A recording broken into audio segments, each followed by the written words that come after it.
tal? Buenas noches, bienvenidos. Ustedes saben que los argentinos nos preocupamos más por las noticias de los problemas en rigor que por los problemas mismos, ¿no? Por ejemplo, hoy es 20 de julio, ¿no? El tema AMIA, que tanto nos impactó el lunes, que fue 18 de julio, ya hoy ya no es más tema. Va a estar aquí más tarde el rabino Sergio Berkman, un personaje increíble, un tipo al que realmente vale la pena escuchar, que hoy ya no es noticia, porque el tema era el lunes, ¿vio? El martes, el jueves ya no es más tema. Y eso pasa con el desempleo. Hoy, 20 de julio, se conoció el dramático índice de 15.4. Mientras el INDEC daba el índice, el gobierno, preocupado por la noticia, no sé si por el problema, presentaba un plan de financiamiento de viviendas. Una cosa francamente insólita, nunca había algo igual. Vamos a ocuparnos de los dos temas, de la AMIA y el desempleo que es tema hoy, tal vez no sea más tema mañana o pasado, ¿no es cierto?, porque así somos. Y en unos minutos más vamos a escuchar una de las más graves denuncias que yo he escuchado en la Argentina contra un juez, y la va a hacer en un tape que tenemos aquí el ex banquero Raúl Moneta.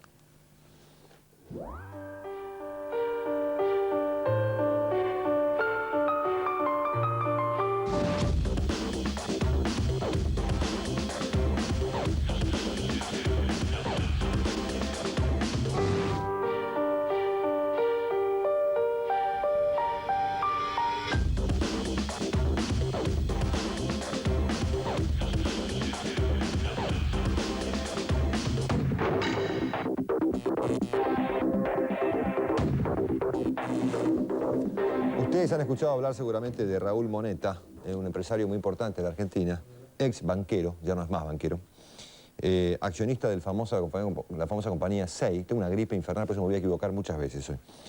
El SEI es dueña de medio de comunicación, o era de medio de comunicación, de parte de Telefónica Internacional, una compañía enorme, y además fue dueño de un banco que cayó, el Banco de Mendoza. El Banco de Mendoza se privatizó, lo compró Raúl Moneta con un grupo de accionistas, y el banco se cayó, por motivos que vamos a ver después cuáles son. El juez federal de Mendoza, Luis Leiva, juez federal de la Nación, acusó a Raúl Moneta, hace como un año, de administración fraudulenta, evasión fiscal y subversión económica, y dictó en aquel momento su captura internacional. Raúl Moneta, bajo el argumento de ejercer su legítima defensa, desapareció del país durante 6 meses, que duró la persecución para detenerlo del juez Leiva. En diciembre pasado, la Corte Suprema de Justicia de la Nación dispuso que la causa Moneta debía tramitarse en un juzgado aquí en la Ciudad de Buenos Aires, en un juzgado federal del doctor Literas, también juez federal, pero de acá, no de allá de Mendoza.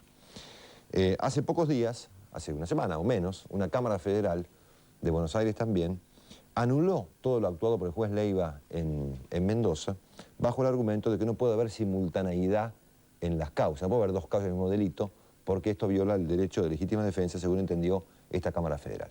De modo tal que Raúl Moneta ya no tiene más causa en Mendoza. La causa por la caída tan brutal del Banco de Mendoza está acá en Buenos Aires. Anoche estuve invitado por Canal 7 de Mendoza como moderador de un debate entre Raúl Moneta y 10 periodistas mendocinos que le preguntaron muchas cosas, desde una perspectiva tal vez un poco local. Fue un extensísimo debate de 2 horas y media casi sobre el problema mendocino, digamos, de Raúl Moneta y el Banco de Mendoza. Pero al principio de este debate, que me tocó moderar, Raúl Moneta formuló una denuncia muy grave contra el juez federal Leiva. Vamos a ver el tape y después voy a contar algunos detalles. Va a estar aquí Raúl Moneta la semana que viene, tal vez todo el programa entero, en vivo. Pero vale la pena ver estos casi 5 minutos de tape, 4 minutos 49 segundos, que comienzan con un relato de Moneta de por qué se fugó, o por qué se puso prófugo, digamos, cuando Leiva lo quiso detener, y luego viene una denuncia que vamos a comentar enseguida porque es, me parece a mí, muy pero muy grave. Cuando el juez Leiva resolvió dictar su captura, ¿por qué no se presentó? Bueno, yo no me presenté cuando Leiva decretó mi captura, porque ya a esa altura yo tenía muy en claro qué es lo que Leiva buscaba, que no era para nada la justicia. Yo fui perseguido por Leiva cuando nosotros decidimos suspender las operaciones del Banco de Mendoza y procedimos en el plazo de solamente 5 días hábiles y con el banco no totalmente cerrado, sino operando, digamos, a media máquina. En esos 5 días Yo negocié personalmente con 3 entidades la venta del banco en bloque, en red total funcionando. No llegamos a un acuerdo con los interesados y finalmente le vendimos a un grupo de bancos, concretamente 9 bancos, el Banco de Mendoza en grupos de sucursales que ellos fueron seleccionando. Terminó eso y nosotros estábamos absolutamente tranquilos porque habíamos hecho las cosas muy bien, no había ilícito, estábamos con el dolor, por supuesto, derivado de haber perdido el Banco de Mendoza, pero no había razones de otra índole como para preocuparse por una cuestión como la que nos sobrevino. Leiva todo esto estaba de vacaciones en Francia, corriendo una maratón.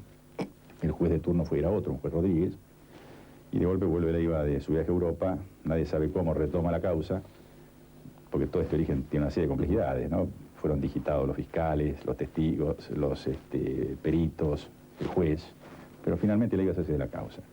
Cuando yo me entero por los medios, empiezan a surgir algunas hipótesis de que Leiva iba a aplicar su versión económica, como lo hizo en el caso con Mendoza 1, yo voluntariamente me presento en 4 oportunidades. Mandé importantes escritos a Leiva poniendo a disposición información, mi presencia, lo que quisiera. Envié abogados que conversaran con él para ver en qué podía ser útil para clarificar cualquier duda. Leiva jamás me citó. Y de golpe, una noche, una madrugada, a las 6 de la mañana, irrumpen fuerzas de gendarmería, vestidos de militar con itacas, sacan a mis hijos de sus camas a las 6 de la mañana y de otros directores del banco, a raíz de las órdenes de captura locales e internacionales que Leiva había librado. Yo estaba fuera de Buenos Aires en ese momento y obviamente decidí hacer uso del derecho de defensa que la Constitución nos otorga y que Leiva violó, pulverizó, porque todos los derechos personales, derecho, presunción de inocencia, derecho a la libertad, juicio, debido proceso, en fin, que nadie puede ser juzgado por 2 causas a la vez. O sea, hay 7 u 8 netas violaciones del doctor Leiva a la Constitución Nacional. Y además de eso, lo más grave de todo es que esta fue una cuestión que la hemos mantenido por razones estratégicas de nuestras defensas judiciales en silencio hasta la fecha, pero seguramente algunos de ustedes ya habrán leído la nota del Diario de la Nación del domingo. Yo hubiera querido esto decirlo en el Consejo de la Magistratura, pasa el tiempo, el Consejo no me cita, espero que lo haga a la brevedad, pero yo no estoy dispuesto a seguir soportando esto y debo decir con gran dolor que el doctor Leiva nos extorsionó y que el objetivo por el cual él nos quiso detener era para tenernos presos, para tenernos secuestrados, mientras aparecía el dinero de sus reclamos. Concretamente el juez Leiva nos pidió a nosotros $3 millones inicialmente para establecer las condiciones que quisiéramos de libertad o de juicio, y tenía un plan de etapas que ascendía a $10 millones. Esa es la realidad oculta de todo esto, porque si no nadie puede entender cómo se le ocurría a Leiva buscar capturarme a mí y a 12 otras personas que no tienen ningún antecedente penal, trayectorias impecables en su vida. Esa es la razón. Acá viene mi tercera pregunta, que es tal vez la más breve, pero la más importante. ¿Usted tiene pruebas? Sí. ¿Las va a presentar en su oportunidad? Sí, por supuesto me va a tener que liberar en este momento de darlas, porque son cuestiones muy delicadas, muy secretas, que voy a presentar en el Consejo de la Magistratura en el momento que me citen. El Consejo ha decidido citar inicialmente, Leiva tiene aproximadamente 15 denuncias por todo tipo de ilícitos, pero el Consejo resuelve citar primero a los magistrados, fiscales, jueces, camaristas, y después entendemos que nos tocará a nosotros, a los ciudadanos, a los civiles, y en ese momento yo voy a complementar cosas que tengo que agregar a las 150 fojas que son parte de mi pedido de juicio político del mes de diciembre. Bueno, acá hay 2 problemas que pueden ser simultáneos, digamos, o por lo menos no incompatibles, ¿no? Una cosa es por qué se cayó el Banco de Mendoza, si Raúl Moneta, por ejemplo, lo vació o no lo vació, si era o no era el banquero de Menem, si se enriqueció durante el menemismo, si iba o no iba al gabinete, como dijo una vez La Nación. Ese es un tema, ¿no es cierto? Más allá de ese tema, más allá de quién es realmente Raúl Moneta y qué es lo que él hizo con el famoso y bendito Banco de Mendoza, que tanto impacto produjo en la provincia de Mendoza y en el país, esto no es incompatible, sea lo que haya detrás, no importa, con el hecho de que Moneta fue extorsionado no por un juez federal de la Nación. Entonces yo intentaría, al menos por ahora, separar los 2 problemas. Vamos a hablar con Moneta la semana que viene aquí en vivo, va a estar aquí sentado con nosotros, sobre por qué se cayó el banco y si efectivamente él lo vació o no lo vació. Pero él dice tener pruebas de que un juez federal de la Nación, juez federal, le pidió, él dice allí inicialmente, 3 millones de dólares de coima para no perseguirlo, o para excarcelarlo, o para anular la causa. Después en el resto del debate fue larguísimo, duró 2 horas y pico, fue allí en Mendoza, en Canal 7. Él dice que los 3 millones eran un pago inicial de un total de 10 millones. Pues saben que hoy las coimas en Argentina son en cuotas, ¿no?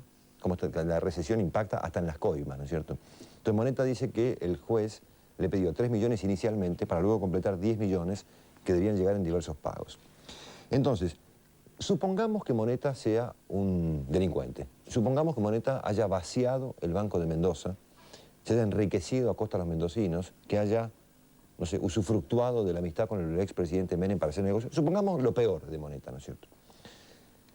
No hay nada peor que el hecho de que un juez federal de la Nación extorsione aún a un culpable, suponiendo que lo sea.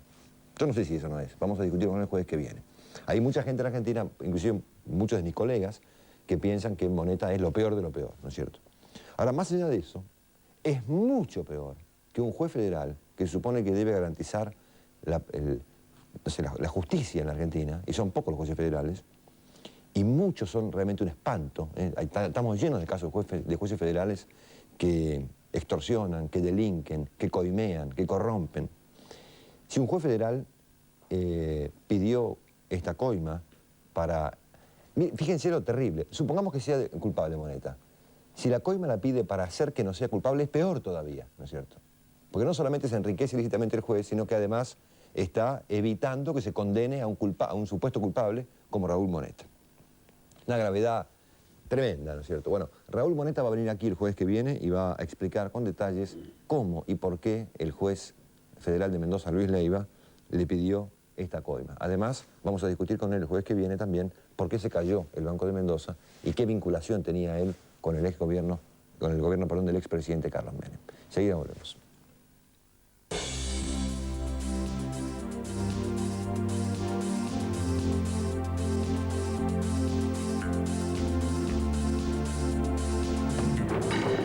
Auspician a Marcelo Longobardi en Fuego Cruzado. Siderar, industria de industrias. Inversión y tecnología para producir acero argentino de calidad internacional. Viene un japonés y se te para al lado. Viene un coreano y se te para al lado. ¿Cuál es el coreano? ¿Cuál es el japonés? ¿Cuál es cuál? Pregúntale a tu bolsillo. Es tu bolsillo el que va a salir del pantalón y mirándote a los ojos te va a decir: Kia es un buen negocio. Kia Motors.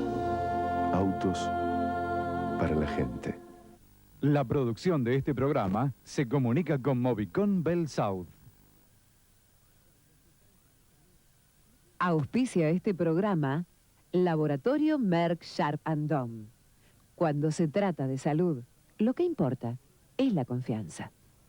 Chicos, por nuestra amistad. ¿Aló? Señores, ¿la cuenta? ¿Mi visa paga? ¿Qué va a pagar tu visa si vos no existís no podés pagar nada? ¿Cómo será posible, viejo? Otra vez la misma historia. Señorita, por favor, cobre mi amigo. ¿No querés cobrar? Vas a cobrar. Yo pensé que anoche quedó bien claro quién paga en esta mesa. Discúlpenme, el señor ya pagó la cuenta. ¿Cómo? Pagar con Visa cada vez tiene más beneficios. Seguí juntando tus cupones, que hay más episodios. Si sos fanático de algo, sos fanático de Visa. Hay miles de personas que esperan una llamada. En la provincia de Buenos Aires hay un lugar en el que usted puede informarse sobre cómo y dónde donar órganos. Cucaiba.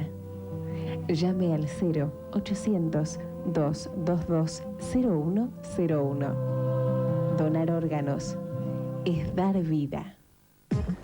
Te mando mi foto. ¿Me mandás la tuya? ¿Una foto?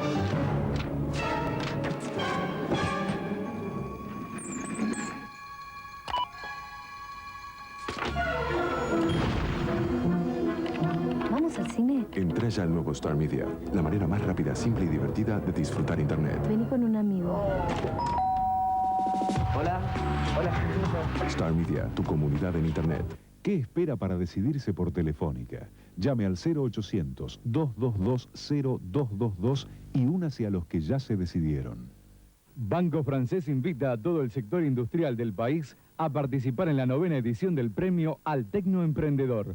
Un estímulo para aquellos que innovaron y ganaron. Banco Francés, comparta con nosotros el mejor futuro. Personal, la red celular más grande del país, presenta este programa. Personal, el mundo según vos.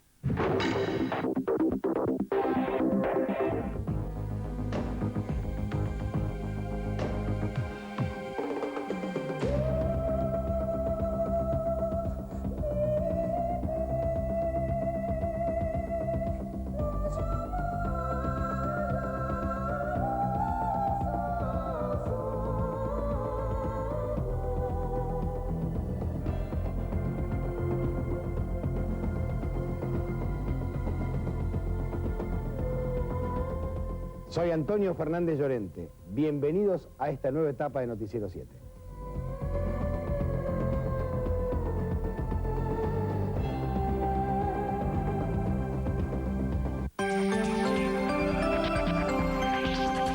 Es un croto, pero no pide ni mendiga y tampoco trabaja. Yo insisto, y esto puede parecer una humorada, algo que uno se va de boca, pienso que el trabajo es perjudicial, totalmente perjudicial para la salud. Pedro Ribeiro, reivindicador de la libertad y el ocio, fundador de Crotos Libres. Historias de vidas con Ana Cacopardo, jueves, 23 horas, por Canal 7 Argentina.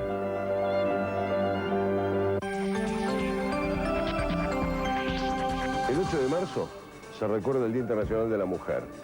Y si vos le preguntás a una mujer, o a las mujeres en general, ¿cuándo es el Día Internacional del Hombre?, te van a contestar los otros 365 días, a menos que sea bisiesto y son 366. Hay una Secretaría de la Mujer, por ejemplo. Hay una Secretaría del Hombre. Hay mujeres ministros como Graciela Fernández Mejide. En algún momento esperemos que María Julia Sogaray vaya presa. Puede que también extraditemos a Margaret Thatcher. O sea, este atropello de la ginecocracia y del matriarcado va a tener de alguna manera una respuesta el próximo viernes en este canal. Porque con el macho Carlos Polimeni, con el macho Julio Bárbaro, con el macho Jorge Dorio, con el macho aquí presente Diego Bonadio y con el hiper super macho Dalmiro Sáenz, vamos a hablar del machismo. Alumbrado, barrido y limpieza, este viernes a las 11 de la noche por Canal 7 Argentina.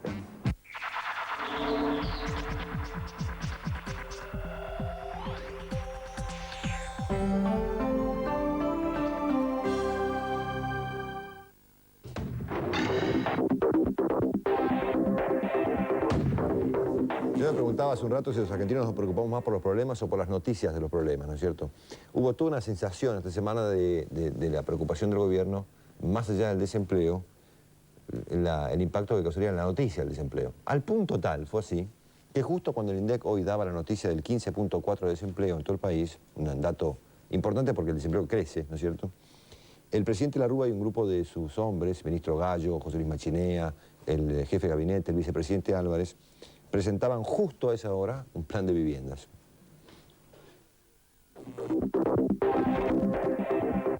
El programa que hoy anunciamos financia la construcción y adquisición de más de 100.000 viviendas anuales mediante fideicomisos. Su construcción se financia con el aporte de los institutos de la vivienda y el financiamiento de los bancos se garantizará con el flujo de fondos del FONAVI. Al lanzar este plan, se revitaliza la construcción, donde la tasa de desocupación ha crecido por el déficit y su efecto en la obra pública.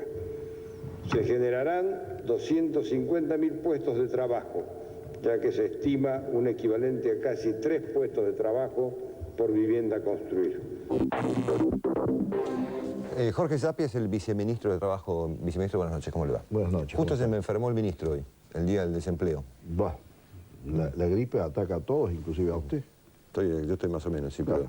pero vine. Bueno, bien. No tenía más remedio.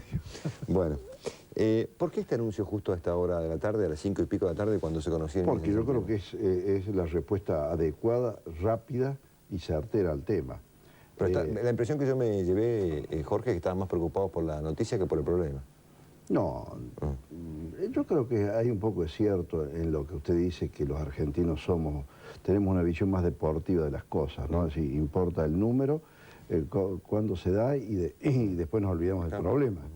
Pero yo creo que en este caso el presidente está muy preocupado desde aún antes de asumir y aún después de haber asumido por los efectos de este problema del desempleo. Y lo cierto es que se ha estado trabajando largamente en buscar situaciones, proyectos, iniciativas que sean capaces de impactar fuertemente sobre el desempleo. Fíjese, y lo dijo el presidente recién en ese breve lapso en que usted lo pone al aire, al discurso de esta tarde, que se está atacando el desempleo del 15,4 en la fase en la que ha crecido el desempleo. La industria de la construcción cayó y fuertemente. La industria de la construcción tiene una incidencia en la población económicamente activa de más de 8 puntos. Y si usted advierte que la construcción perdió en el último periodo de la última medición ahora un 20% de su actividad, le da justo las cifras que hicieron trepar el desempleo. Pero más allá de la construcción, digamos, hay casi 2.100.000 desocupados, cuyas perspectivas de conseguir empleo son nulas, ¿no es cierto? Bueno, y además se espera para acá fin de año un punto más por ahí, ¿no? No, yo creo que todo esto depende de la celeridad con que se ponga en funcionamiento el programa de obra pública. Y ahí llegamos a una discusión que vamos a tener usted y yo que ni le cuento. ¿Vamos a discutir nosotros? Sí, porque en realidad a mí me parece que ustedes piensan que en la Argentina va a aparecer el empleo como consecuencia de un plan de empleo. Me parece que estamos, un plan de vivienda, estamos no sonados, es un plan de empleo, es un plan de vivienda. Si realmente se pone en funcionamiento la construcción de 100.000 viviendas, y eso va a generar puestos de trabajo inexorablemente. ¿Cuánto tardamos en hacer 100.000 viviendas? 6 meses. En 7 meses tenemos empleados de vuelta. No, 100.000 viviendas no se hacen. Bueno, en 2 años. En 2 años, en 2 años. Y eso es una buena cantidad de tiempo. Pero además, si a eso usted le suma que se ha programado un programa quinquenal de obra pública que va a concitar la inversión de 21.000 millones de dólares en 5 años... Pero dígame una cosa, Jorge, perdóneme. ¿El gobierno piensa realmente que va a resolver semejante problema con obra pública? No.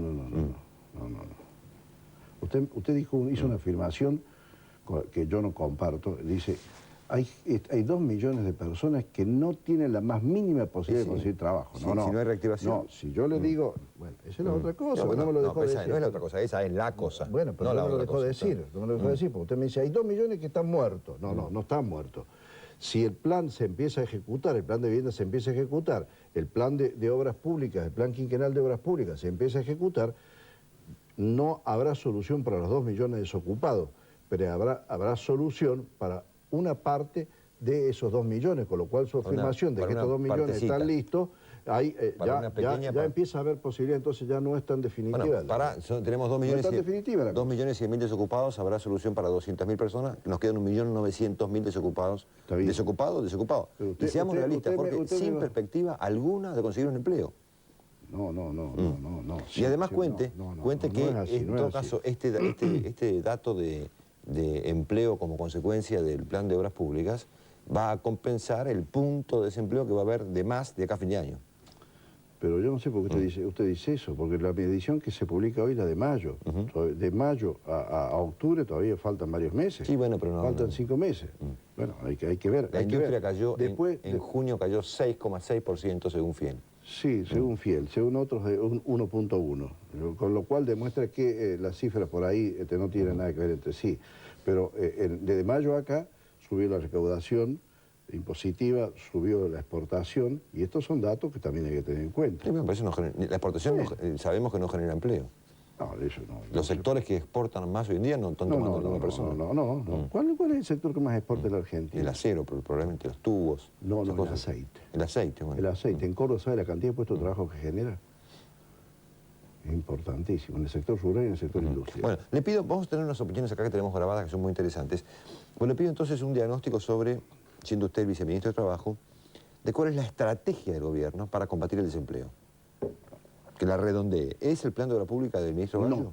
No, el plan de obras públicas es un aspecto parcial. La estrategia es la reactivación de la economía. Esa es la única estrategia posible. Si hay reactivación de la economía, entonces puede haber crecimiento del empleo. Si no hay reactivación de la economía, puede haber situaciones absolutamente parciales. Si hay reactivación de la economía, puede haber crecimiento del empleo, en la medida que además ese crecimiento de la economía sea acompañado con una actitud que nosotros tenemos planificado hacerlo, una actitud protagónica del Estado en cooperación con los actores sociales para que la gente pueda tener una orientación a los fines de la inversión. Usted fue ministro de Trabajo en Córdoba. Siempre he estado en el ámbito de las relaciones. Y saben que Córdoba, bueno, es el único punto del país donde bajó el desempleo, ¿no es cierto? No, bajó en Chubut, en Salta y en La Pampa. ¿Y por qué cree que bajó Córdoba? Porque Córdoba bajó porque tiene 19.000 nuevos puestos de trabajo que derivan del programa Primer Paso, que es un programa que subsidia con 140 pesos mensuales a los jóvenes de 14 a 24 años que buscan su primer empleo.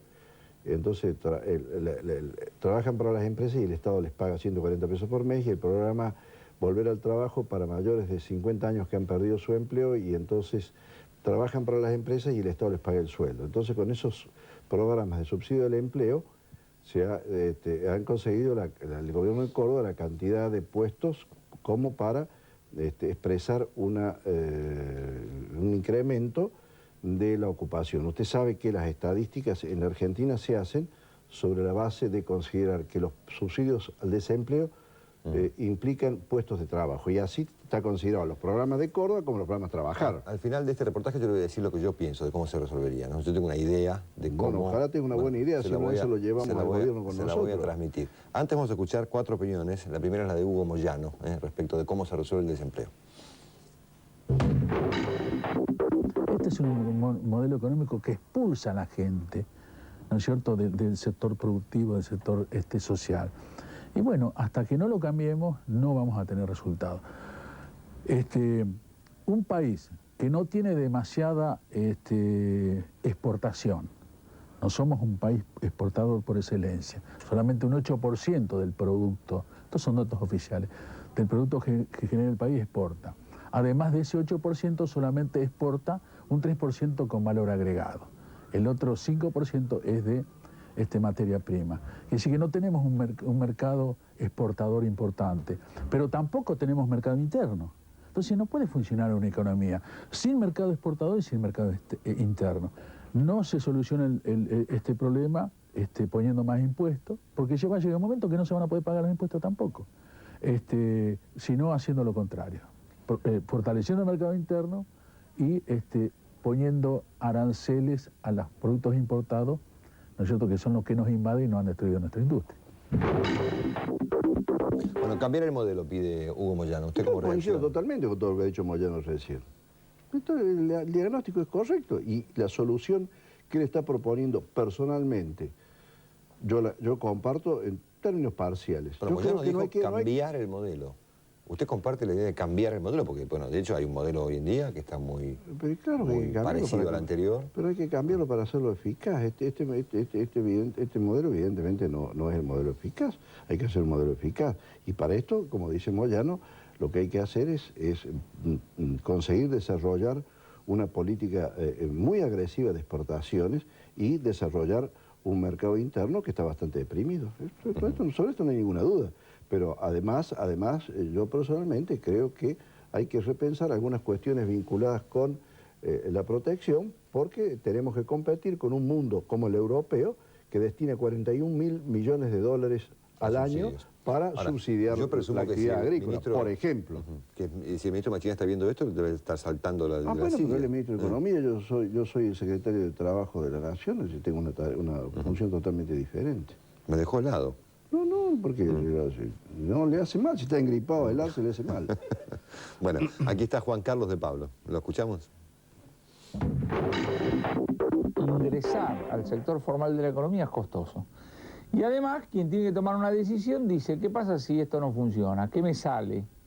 Hay que bajar los miedos en la Argentina. Bajar los miedos quiere decir animar al que va a tomar, al que va a crear empleo, porque es el sector privado que crea empleo, no el sector público, el que crea empleo, a que lo haga. Pero para eso hay un tema de costos laborales, de legislación, de despidos, etcétera, etcétera, etcétera.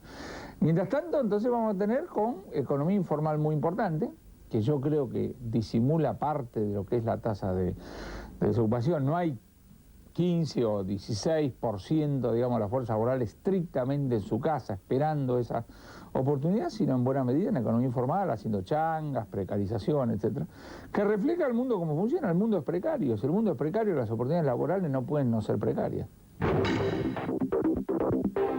Baja de impuestos al trabajo, pide. No. Dice una cosa incoherente que hay que señalarla.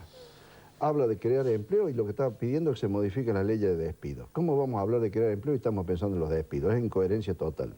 No, lo que yo supongo que dice Juan Carlos de Pablo es que mientras los empresarios no puedan despedir gente, no van a tomar a nadie. No. Considerando la estabilidad del mundo entonces, ¿de qué estamos hablando? ¿Estamos hablando de crear empleo o de facilitar y abaratar el despido? Tal vez hay que discutir más a fondo qué es hoy un empleo, ¿no? Es decir, los empleos no son más estables, es la realidad, ¿no?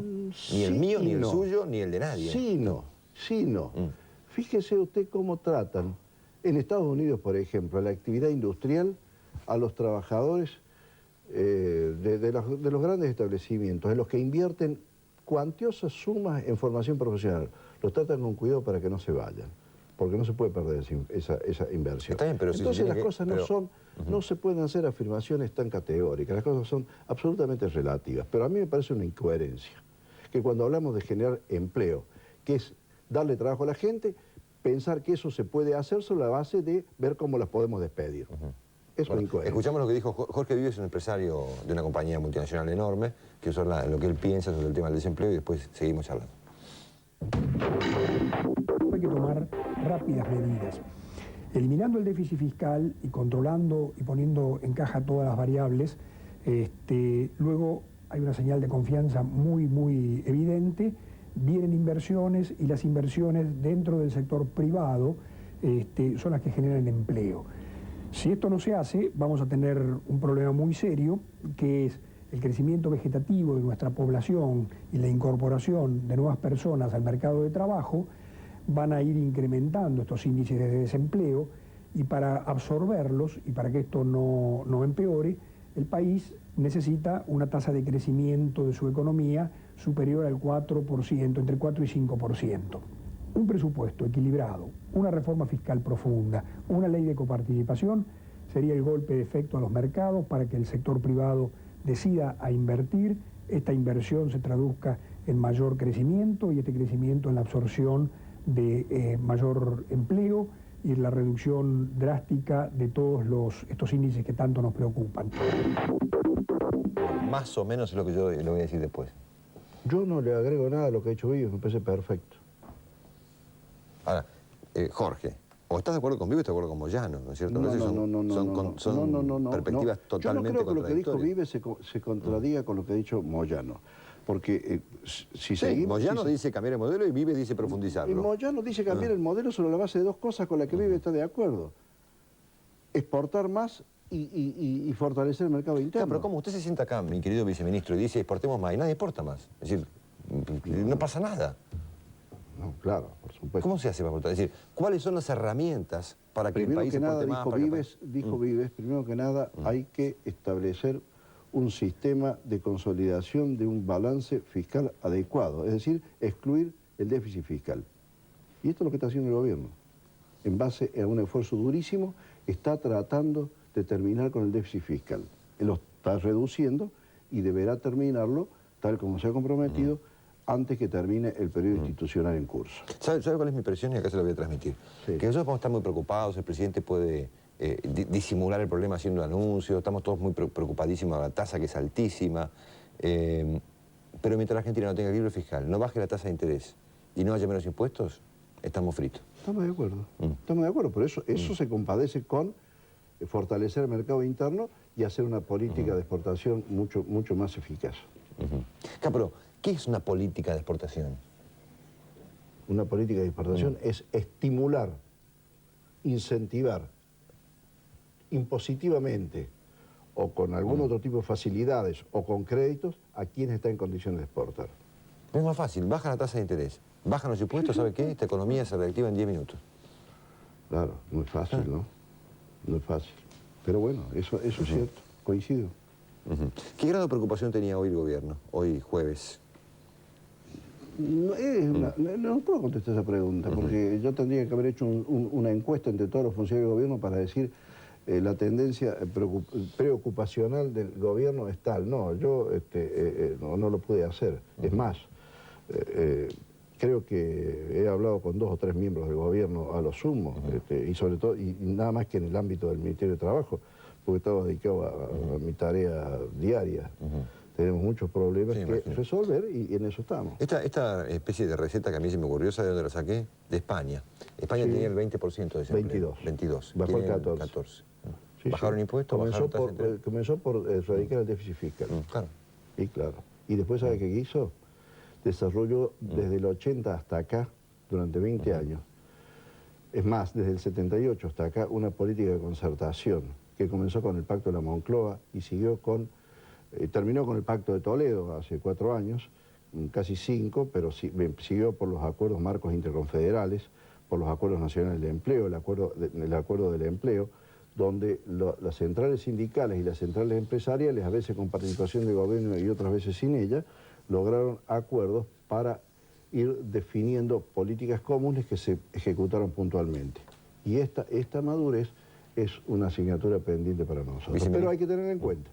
Hay que tener en cuenta. Viceministro, gracias por venir. No, gracias a usted. Enseguida volvemos.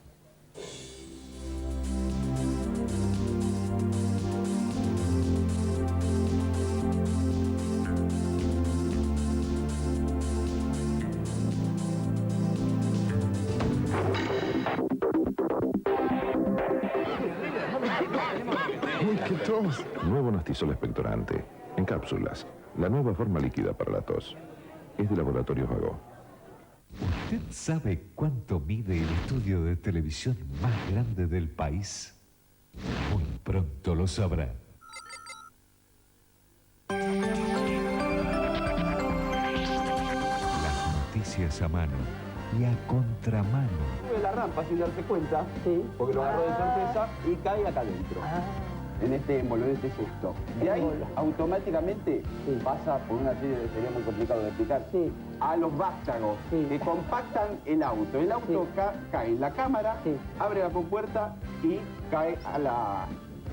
compactado, cae a la calle. ¿Y la gente que va dentro del auto? No importa, se compacta. Medios Locos, hoy a la medianoche por Canal 7 Argentina. Este viernes en Marcapasos, mire lo que hay atrás de esta puerta de heladera.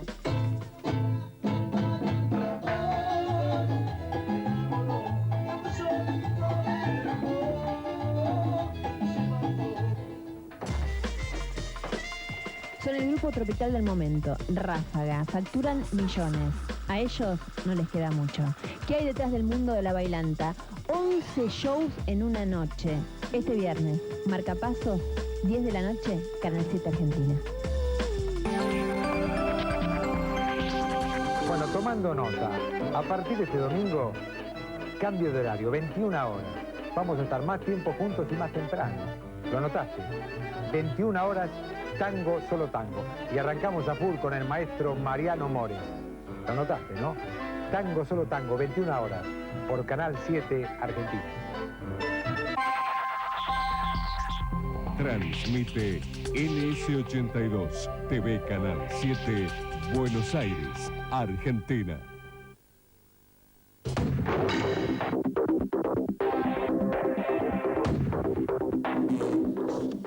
Yo empecé el programa preguntándome si los argentinos estamos realmente preocupados por los problemas o si nos preocupan en rigor las noticias de los problemas. Es decir, si tenemos una preocupación, ¿dónde estoy acá? Mediática de las cosas, ¿no? Esta semana los argentinos y el gobierno argentino debimos enfrentar 2 cuestiones. El 6º aniversario del atentado a la AMIA, el martes 18 de julio, y hoy, jueves 20, el índice de desempleo. 15.4%. Estos dos problemas tienen algo en común, algo que los une, no tiene nada que ver, pero hay un factor que hace que tengan algo en común. Ocurren siempre en la misma fecha, el desempleo y la AMIA. AMIA ocurre inexorablemente todos los 18 de julio. Cada 18 de julio recordamos a la AMIA. Hay un acto en la calle Pasteur, nos conmovemos, recordamos el episodio, testimonios, las víctimas, el gobierno. Esta vez hubo una diferencia, ¿no es cierto? Fue el presidente. Por primera vez en 6 años, un presidente argentino en ejercicio va a la calle Pasteur. Aunque no lo puedan creer, fue así. Pero inexorablemente el tema AMIA nos ocurre cada 18 de julio. Con el desempleo pasa algo parecido. Saben que el desempleo se mide en mayo y en octubre. Siempre. El INDEC trabaja así. En mayo mide, en julio se conoce lo que mide en mayo. Y en octubre mide, y en diciembre se conoce lo que mide en octubre. Entonces, son problemas que tienen fecha, ¿no es cierto? AMIA tiene fecha, desempleo tiene fecha. Y cuando llega la fecha, cuando llega el día de la AMIA y cuando llega el día del desempleo, ahí nos preocupamos. Y recordamos a la AMIA, por ejemplo, porque es 18 de julio. El 20 de julio ya no es más tema. Por ejemplo, acá está el rabino Sergio Berman, personaje realmente, vale la pena escucharlo en un ratito. El martes 18, perdón, lo llamó El País. La radio, los canales, la televisión, seguramente canales de afuera. El Congreso norteamericano se ocupó de AMIA ese día. Ahora, hoy es 20, pasaron 2 días, no se ocupa nadie. Berman está acá, el martes estaría como loco. Ahora está tranquilo con su familia, acá con su mujer y sus hijos. Los argentinos hablamos de los temas el día de los temas. Después nos olvidamos, ¿no es cierto? Entonces tal vez por ese motivo tengamos los problemas que tenemos, ¿no es cierto? Y acarriemos los problemas durante años, porque nos ocupamos de un modo cínico y de un modo profundamente hipócrita. Y la brecha que hay entre lo que decimos y lo que habría que hacer para resolverlo es alarmante. Por ejemplo, ¿ustedes creen por ventura que la justicia federal argentina va a resolver el tema AMIA? O sea, ¿alguien cree realmente que el tema AMIA se va a resolver por la justicia argentina? Seamos francos. Hubo reclamos, o sea, yo entiendo, las víctimas del tema AMIA, los familiares, la comunidad judía, reclama al gobierno solución, que no va a llegar nunca, porque no hay solución al tema AMIA, tal como van las cosas, ¿no es cierto? Entonces, claro, cargamos el juez federal Galeano, que debe tener 2 secretarios, una computadora, un presupuesto paupérrimo, y viaja al exterior, escucha testimonios delirantes de arrepentidos que no sirven para nada. Más allá de Tejeldín y del señor Rivelli, probablemente no tenga nada el juez Galeano. Entonces, nosotros reclamamos, hablamos, pedimos, nos conmovemos. De ahí a la solución una distancia espectacular. Pero no importa en realidad, porque nos ocupamos del tema el día del tema. Total, ¿qué importa lo que haga Galeano mañana, no es cierto? Yo supongo que lo que la Argentina debiera hacer para intentar resolver el tema AMIA algún día, no sé, es recurrir a asociarse con países importantísimos, que tengan mucho peso en el mundo, que tengan mucha información y que contribuyan a resolver el problema. Porque el juez Galeano no lo va a resolver. El presidente Larrúa, por ejemplo, le dijeron de todo el otro día, casi, no diría que lo responsabilizaron, pero, digamos, se ligó parte de la responsabilidad del tema de la AMIA. ¿Qué va a hacer el presidente Larrúa? Nada. ¿Qué puede hacer? Excepto zafar de ese día, probablemente no tenga ninguna herramienta para ocuparse del tema AMIA. Entonces yo digo, ¿por qué no recurrir a Estados Unidos, a Israel, a Francia, a Alemania, a Inglaterra, para que en conjunto alguien piense cómo llegar hasta el último responsable? Porque solo no vamos a poder. Entonces, si no se piensa en una solución creativa, por más que nos conmovamos el día del problema, no va a pasar nada. Entonces no seamos cínicos. Ocurre lo mismo con el desempleo. Fíjense al punto tal que el tema del desempleo, en la semana de los diarios, fue cómo el gobierno intentaba disimular el problema. El problema es gravísimo, no importa el problema, porque el problema pasa hoy, que es 20 de julio, el día del índice. Mañana es 21, vamos a ocuparnos de la catarata del Iguazú, qué sé yo, de cualquier otra estupidez, ¿no es cierto? Pero el tema del desempleo pasa el día del desempleo y pasará de vuelta en diciembre, el día que toque el índice, 20 de diciembre, o no sé cuál día. Ahora, la brecha que hay entre la solución del problema y lo que decimos es gigantesca también, como en el tema AMIA. ¿Ustedes suponen, por ventura, que esto se va a resolver porque el gobierno haga un plan de empleo? Pues, delirante. O que como consecuencia de un plan de construcción de viviendas vamos a siquiera encaminar el tema del desempleo, pero no soñemos más. El desempleo se resuelve con reactivación económica de verdad, con crecimiento a tasas de por lo menos 4 o 5%. ¿Y cómo se logra eso? Eliminando el déficit fiscal, que el ministro Machín dice que no se puede, bajando la tasa de interés, que es imposible de invertir en un país con semejante tasa de interés, y bajando impuestos. Si no hacen eso mañana, no hay solución al desempleo. Entonces no perdamos más tiempo. No perdamos más tiempo haciendo las cosas que hacemos con la AMIA y no perdamos más tiempo hablando del desempleo el día del desempleo. Porque mientras no ocurran cosas concretas, como por ejemplo, repito, bajar tasa de interés, bajar el déficit, eliminar el déficit fiscal y bajar los impuestos, acá no hay empleo para nadie. Entonces, si el gobierno prefiere disimular la historia anunciando hoy un plan de vivienda, un plan magnífico, pero justo lo anuncia a la hora, ni siquiera el día, a la hora exacta que el INDEC daba el dato del desempleo. Yo nunca vi una cosa igual, francamente, nunca vi tanto miedo. No sé de qué tienen miedo, de enfrentar el problema. A mí me resultó ridículo ver a medio gobierno instalado allí, haciendo un acto público, saludándose, firmando acuerdos, mientras el INDEC daba el dato del desempleo. Fue una cosa insólita.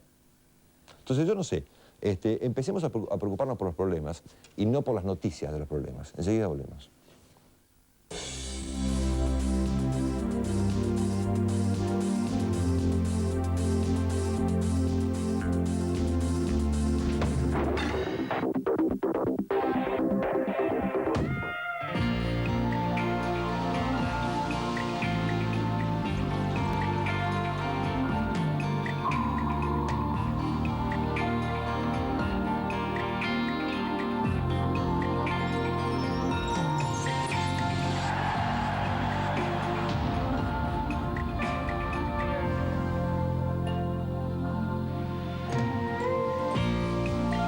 Horizonte 94.3. El estilo de siempre.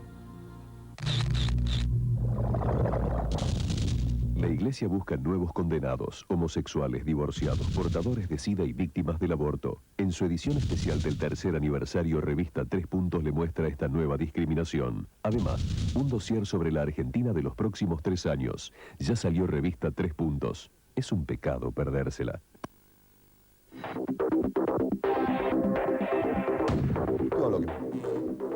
Esto ocurría el martes 18 de julio allí en la calle Pasteur.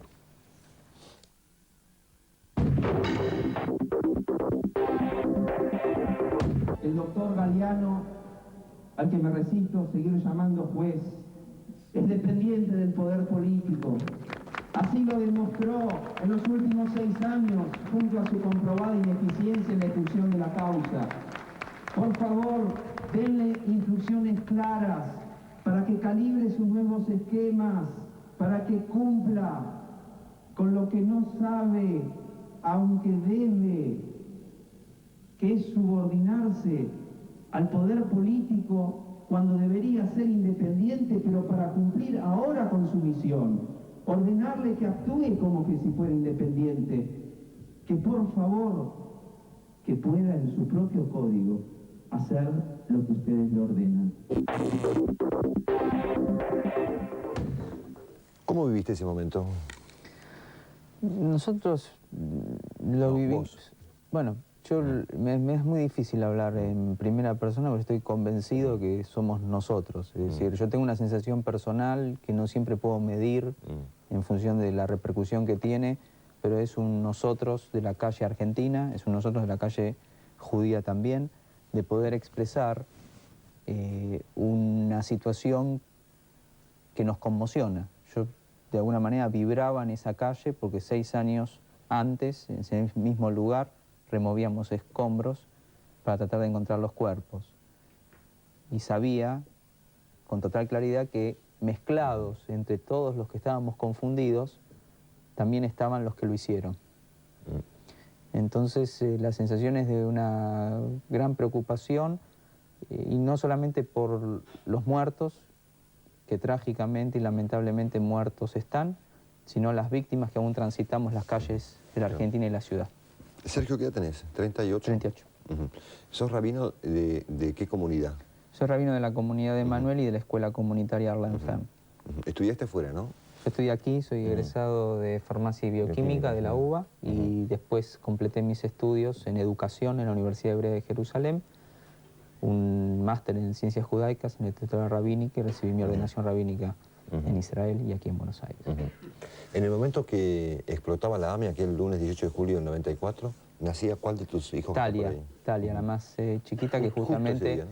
es decir, ella había nacido el viernes, pero ese día estamos saliendo de la maternidad y Talia, que está aquí con nosotros hoy, cumple sus 6 años ahora, porque nosotros estábamos saliendo y viendo por el monitor la voladura de la AMIA en una mañana que era una mañana en la que también acostumbrábamos a trabajar en el área de discapacitados, en la integración. Nosotros hacemos un proyecto de integración de chicos con discapacidad o necesidades especiales y se había una reunión siempre los lunes a la mañana. Y inmediatamente con Gaby volvimos a casa, se instaló con la beba, yo me fui a la comunidad, abrimos un centro de acción voluntaria para este tema y fui asignado luego a la morgue judicial para acompañar a los familiares en el reconocimiento de los cuerpos. De todos los discursos que yo escuché en estos 6 años, te confieso que el que más me impresionó de todos los que escuché fue el tuyo, ¿no? El de la última vez. ¿Qué es Buenos Aires en la casa de Caín? Es la figura bíblica por la cual nosotros deberíamos entender una naturaleza que no resiste ni color político, ni nacionalidad, ni contexto, sino explorar lo más profundo de lo humano, que es llegar a ser humano. Es decir, que es un devenir, es un desafío, es un horizonte al cual nosotros estamos todos destinados a transitar y que nos permite de alguna manera entender que al haber sido creados a imagen y semejanza, también fuimos creados libres y que en lugar de preguntarnos todo el tiempo dónde Dios está, preguntarnos dónde el hombre está. Y Caín es el arquetipo del fratricidio y es lo que hace que la humanidad, en lugar de ser una hermandad, hermanos porque somos hijos del mismo Padre, se transforme en esta tragedia que es haber matado a un hermano, y la segunda, no asumir ser guardianes de nuestros hermanos. Sergio, ¿compartís mi idea de la hipocresía que tenemos los argentinos con el tema AMIA?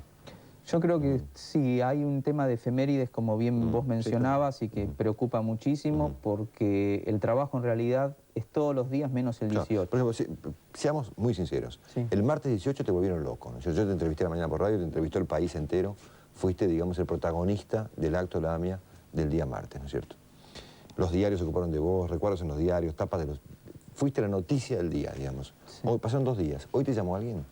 Hubieron algunos llamados, pero está claro cuál es la tendencia. Y por otro lado... Mañana fuiste. Y por otro lado también la experiencia. Los primeros 2 años Memoria Activa, además de haber sido uno de sus fundadores, fue su vocero. Y tengo muy claro, yo lo tengo muy claro cómo son las reglas del juego.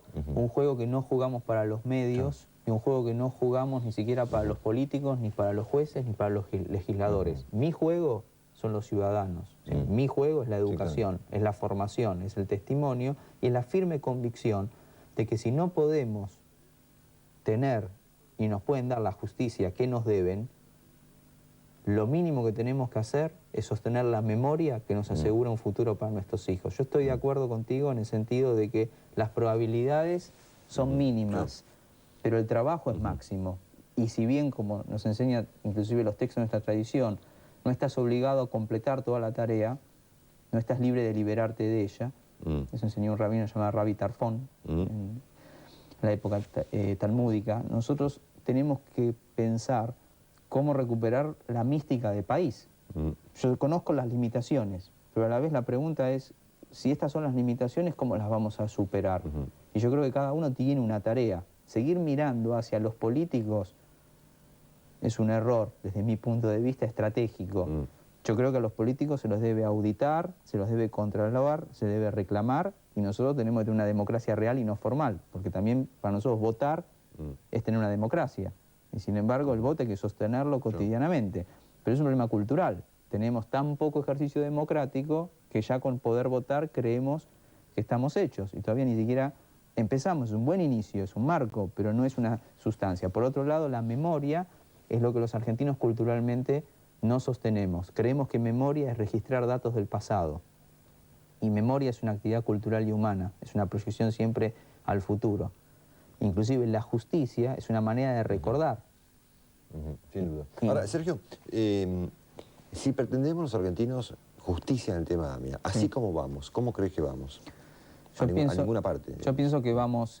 Más vale asumirlo, saberlo ya hoy, que lo que tenemos enfrente no sirve para nada, que tenemos en todo caso un traficante, un ladrón de camionetas y un comisario delincuente, ¿no es cierto? Tenemos serias limitaciones que vos planteabas una metodología para resolverlo. ¿Se me ocurrió? Yo pensé, cuando el miércoles, ayer o el martes, cuando veía todo lo que pasaba en la calle Pasteur, decía, ¿cuánta distancia hay entre este episodio tan conmovedor de la calle Pasteur de cada año con la solución del problema práctico, ¿no es cierto? Una brecha fenomenal. Y yo pensé en el juez Galeano. me lo imaginé en su oficina, ¿no es cierto? Escritorito, acá en Comodoro Pi, en Retiro, con 2 secretarios, 2.000 pesos de presupuesto, una computadora y un teléfono, ¿no es cierto? Nosotros hablamos liquidados. Claro, lo que pasa es que nosotros hablamos de Galeano porque es un símbolo, porque la Cámara ratificó todo lo que hizo. Entonces tenemos que hablar de alguien, aunque en realidad hablamos de la emergente de un sistema. Y ese sistema es un sistema que está limitado y que tiene restricciones. Simultáneamente hay estrategias internacionales que por algún motivo no cuadran en nuestro país. Ejemplo, hablabas de una asociación entre servicios de inteligencia.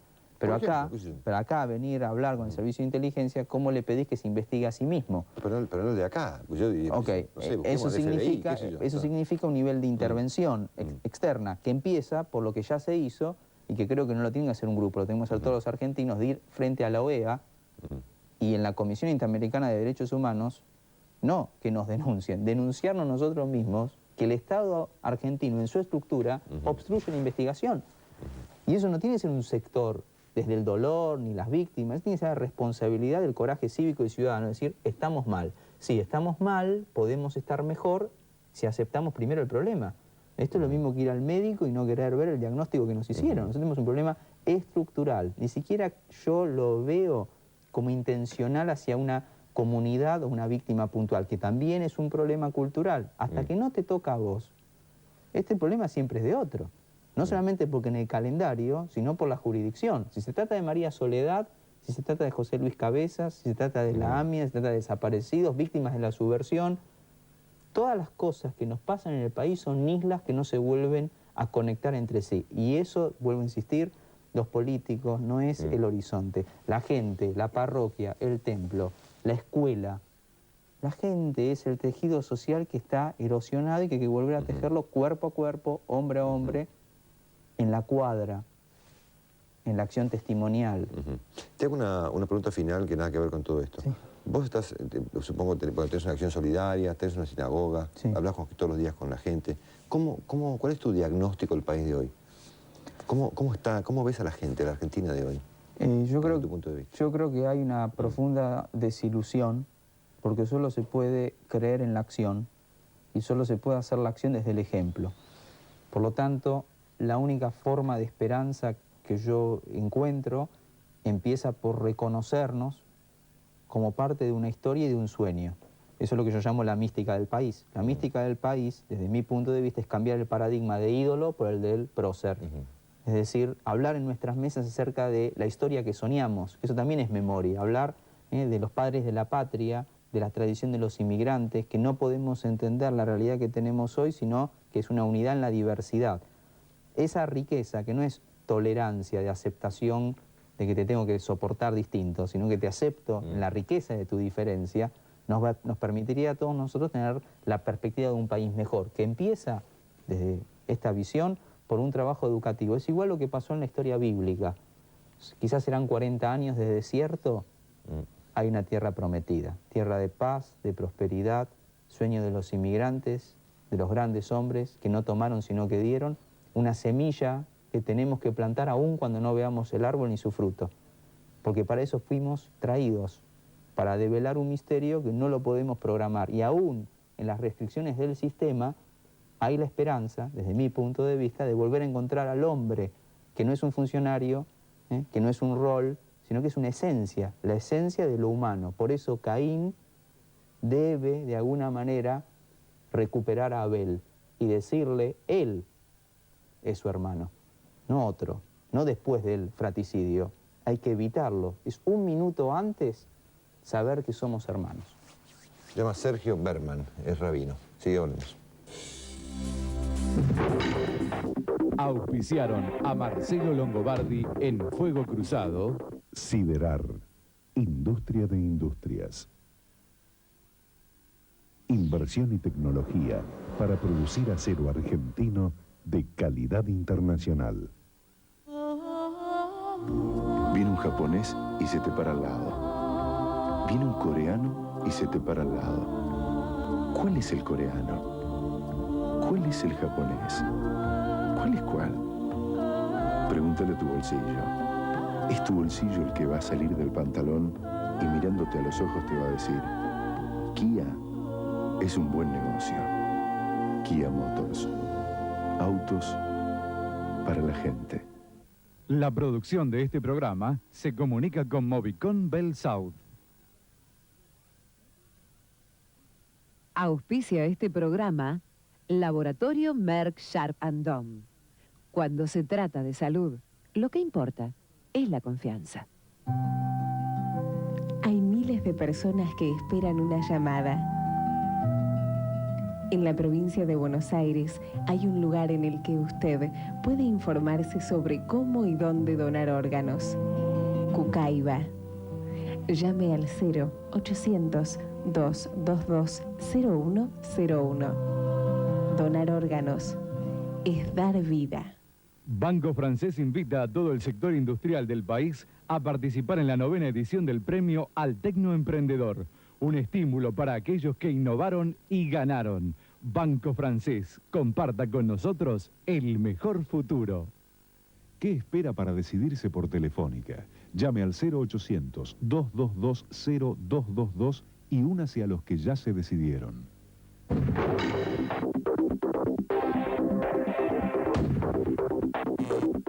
Adrenalina, vértigo, pasión, precisión, información, intensidad. La Cornisa, con Luis Majul. De lunes a viernes, de 6 a 9 de la mañana, por Radio 1, 103.1.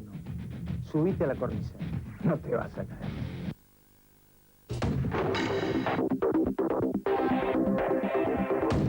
Bueno, hubo muchos llamados de gente protestando contra Raúl Moneta y contra mí por pasar un tape o por entrevistarlo anoche en Mendoza. Francamente no me importa, creo que la misión del periodismo no es ser simpático, digamos, y en todo caso quedar bien diciendo lo que pensamos de Moneta. Yo puedo pensar tan mal de usted como Moneta, ¿no es cierto? Pero más allá de eso, me parece que vale la pena escuchar lo que Moneta dice. Es decir, yo he entrevistado a Macera, es decir, yo ya he pasado por muchas de estas cosas, ¿no es cierto? Me parece que hay una reacción un poco facilista de la gente que ya me dice Longobardi es un no sé cuánto, un delincuente, porque Moneta le paga, cualquier cosa, ¿no es cierto? Acá me parece que lo importante es ser adultos, ¿no es cierto? Moneta puede ser lo que cada uno de nosotros piense que es. Mendoza piensa horrible de Moneta, usted también puede pensar mal de Moneta, y yo inclusive puedo pensar muy mal de él, ¿no es cierto? A mí no me gusta Moneta, ¿qué le diga? Pero me parece que si alguien dice tener pruebas de que un juez federal lo extorsionó, no podemos ser tan necios de no escucharlo. No podemos ser tan infantiles de esa cosa cómoda de repetir de que todo el mundo es un corrupto. También por ahí lo es, ¿no es cierto? Pero me parece que vale la pena enfrentar el problema, discutir con él y escucharlo cuando dice tener pruebas de que un juez federal le pidió 3 millones de coima para no procesarlo. Vamos a discutir con Raúl Moneta el jueves que viene aquí en Fuego Cruzado a las 22 por Canal 7. Chao.